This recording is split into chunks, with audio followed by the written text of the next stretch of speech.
എന്തെങ്കിലും ഒരു ആരോപണം ഉണ്ടെങ്കിൽ ഒരിക്കലും എഫ്ഐആർ എടുത്തില്ല. കറക്റ്റ് അന്വേഷിച്ച് ഇതാക്കിയതിന് ശേഷം എഫ്ഐആർ ഇടുള്ളൂ.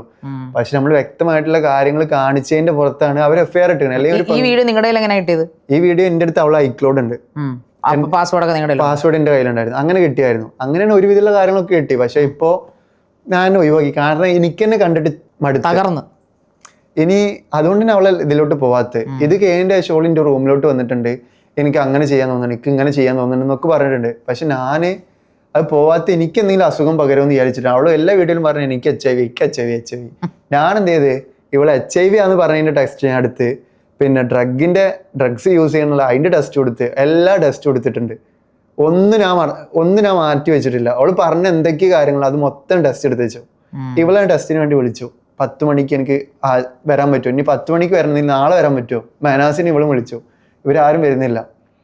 ഞാൻ എത്തുന്നില്ല എന്ന് എന്റെ ഫസ്റ്റ് വീഡിയോ ഇട്ടു. അവളെ ഡയറിയിൽ തന്നെ ഉണ്ട് അവള് അടിച്ചാണ്ട് എഴുതി വെച്ചു.